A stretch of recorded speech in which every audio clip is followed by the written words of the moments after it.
Assalamu alaikum dear viewers and well wishers, welcome back to my YouTube channel EGST English by Shahin sir. প্রিয় অষ্টম শ্রেণীর শিক্ষার্থী বন্ধুরা, আজকে আমি তোমাদের সঙ্গে আলোচনা করছি 6.2.1। এই 6.2.1 এ অনেক কিছু শেখার রয়েছে, এগুলো ঠান্ডা মাথায় দেখতে হবে, ভিডিওটি তাই না টেনে দেখার পরামর্শ দেওয়া হলো।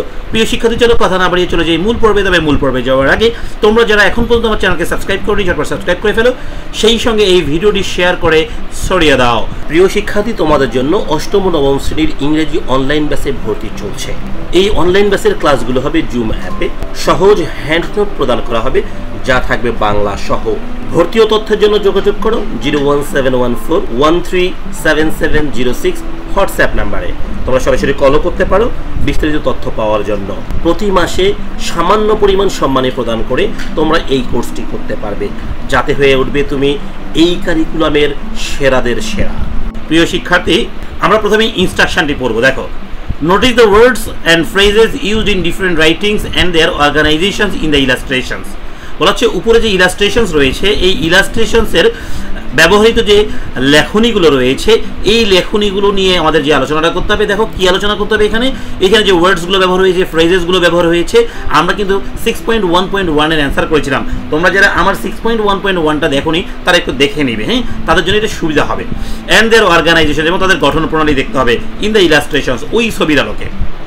ইন গ্রুপে ডিসকাস ভারিয়াস লিঙ্গুইস্টিক ফিচার্স। ওকে, এখানে বিভিন্ন ধরনের লিঙ্গুইস্টিক ফিচার্স, বৈশিষ্ট্যগুলো আলোচনা করতে হবে। First or second person contractions, আমরা কিন্তু কন্ট্রাকশনস আলোচনা করেছিলাম। কোথায় বলো দেখি? এই যে 6.1.2 এ। ওকে, তার মানে এখানে 6.1.1, 6.1.2 যা অ্যান্সার হয়েছে সবগুলোর আলোকে কিন্তু এটা অ্যান্সার করতে হবে। তারপরে তোমরা ওগুলো যদি নাও দেখে থাকো, এটা দেখো অনেক ইজি লাগবে। Imperative, subjective, objective, polite, casual words used in different writings, যেগুলো বিভিন্ন লেখায় কী করা হয়েছে, ব্যবহার করা হয়েছে। You can take notes when you are talking. হ্যাঁ, তুমি যখন কথা বলবে তখন তার জন্য কি নোটস নিতে পারবে। ইন দ্য এন্ড, শেষে present your findings to the whole class, তোমার যেগুলো তুমি খুঁজে পেয়েছো সেগুলো পুরো ক্লাসের সামনে উপস্থাপন করতে হবে। প্রিয় শিক্ষার্থী, দেখো আমি এটা অনেক সহজ করে তোমাদেরকে বুঝিয়ে দিচ্ছি। দেখো 6.2.1 কি পয়েন্টস টু ডিসকাস। ওকে, আমাদের যে ডিসকাসের জন্য বলেছে সেখানে আমাদের কোন কোন পয়েন্টগুলো ডিসকাস করব, এখানে কিন্তু কোশ্চেনে দেয়া রয়েছে। এই দেখো ব্র্যাকেট দেয়া রয়েছে, first person, second person. Okay, contraction. So 1 by 1 আলোচনা করবো আমরা, মূল জায়গায় রয়েছে। দেখো ফার্স্ট আর second person. Informal writing uses I and you. So মনে রাখবা, ইনফর্মাল রাইটিংস যখন আমরা লিখবো তখন আই অ্যান্ড ইউ ইউজ করবো। ক্লিয়ার? অর্থাৎ ইনফর্মাল রাইটিং আমরা কিন্তু পরিবারের সদস্যদের কাছে লিখি, বন্ধুদের কাছে লিখি। আবার বলে রাখি, দেখো ইনফর্মাল রাইটিংসগুলো আমরা পরিবারের সদস্য, বন্ধু বা নিকট আত্মীয়দের সঙ্গে ব্যবহার করে থাকি। Formal writings uses less personal language. Formal রাইটিংয়ে আমাদের অনেক কম ব্যবহার করতে হবে আই এবং you.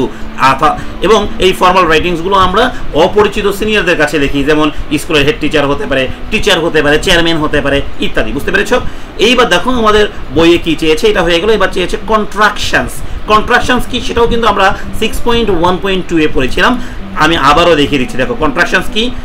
Informal writing uses contractions like don't and can't. Okay, এই don't, doesn't, didn't, can't, shan't, এই যে শব্দগুলো রয়েছে অর্থাৎ অক্সিলারি ভার্বের সঙ্গে সংক্ষিপ্ত করে যে নট ব্যবহার করা হয়েছে, এগুলো শুধুমাত্র ইনফর্মাল রাইটিংসে ব্যবহার করা হয়। অর্থাৎ ইনফর্মাল রাইটিংস কি, নিকটাত্মীয় বন্ধু বান্ধবদের কাছে যেটা লেখা হয়। বুঝতে পেরেছো?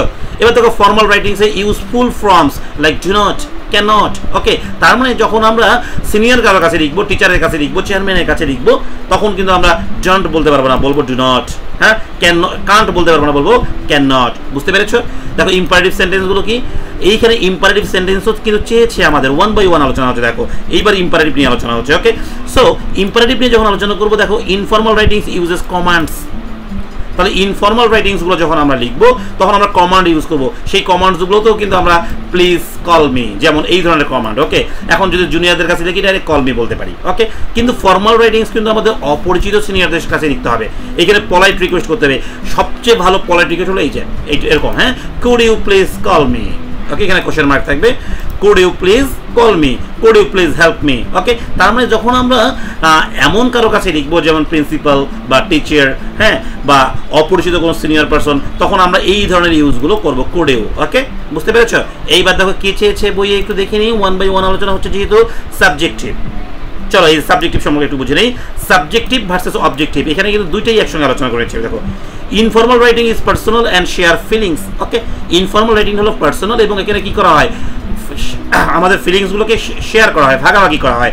অর্থাৎ ইনফর্মাল রাইটিং কিন্তু আমাদের নিকট আত্মীয়দের কাছে লিখি আমরা, তাই না? Formal writing focuses on facts and evidence. Formal রাইটিংয়ে আমরা কি করব, ফ্যাক্টস সত্য তুলে ধরবো এবং সাক্ষ্য প্রমাণের মাধ্যমে তুলে ধরবো। বুঝতে পেরেছো? এইবার দেখবো আমরা হচ্ছে বইয়ে কি চাচ্ছে, বইয়ে আমরা 1 by 1 আলোচনা করছি। সাবজেক্ট অবজেক্ট গেল, পলাইট অ্যান্ড ক্যাজুয়াল ওয়ার্ডস, এই দুটো একসঙ্গে আলোচনা করে দিচ্ছি। দেখো, ওকে, পলাইট ভার্সেস ক্যাজুয়াল ওয়ার্ডস, মনে রাখবে একটা পলাইট ওয়ার্ডস একটা, আর ক্যাজুয়াল ওয়ার্ডস মানে নৈমিত্তিক আমরা যে ওয়ার্ডসগুলো ইউজ করি। Formal writings uses polite and professional words. যখন আমরা ফর্মাল লিখবো, ফর্মাল কার কাছে লিখি, ওই যে মনে আছে টিচারদের কাছে কিন্তু, হ্যাঁ, টিচার ভাই, টিচার চেয়ারম্যান ইত্যাদি, হ্যাঁ, তখন আমরা পলাইট ওয়ার্ড ইউজ করবো এবং প্রফেশনাল ওয়ার্ডস ইউজ করবো। প্রফেশনাল ওয়ার্ডস যেমন হতে পারে ডু নট, ডোন্ট নয় কিন্তু। আর ইনফর্মাল রাইটিং ইউজ ক্যাজুয়াল ওয়ার্ডস, এভরিডে ওয়ার্ডস, যেগুলো আমরা এভরিডে ইউজ করি, যেমন হেই, হাই, হ্যালো, হ্যাঁ, এই যে শব্দগুলো, হ্যাঁ, যেগুলো আমরা শর্ট করে ইউজ করি, ক্যানট, হ্যাঁ, কুডেন্ট ইত্যাদি। তাহলে বুঝতে পেরেছ, এইটা কিন্তু অনেক একটা মজার চ্যাপ্টার ছিল। তোমাদেরকে এগুলো কিন্তু মুখস্থ রাখতে হবে এবং এগুলো বাস্তব জীবনে তোমাকে প্রয়োগ করতে হবে। তুমি যদি এগুলো বাস্তব জীবনে প্রয়োগ না করো, তাহলে এই কারিকুলামের স্টুডেন্ট হয়ে তোমার কোনো কাজে আসবে না। প্রিয় শিক্ষার্থী, তোমাদের সবাইকে আবার আগামী ভিডিও 6.3.1 দেখার আমন্ত্রণ জানিয়ে আজকের মতো বিদায় নিচ্ছি। সবাই ভালো থাকবে। আল্লাহ হাফেজ।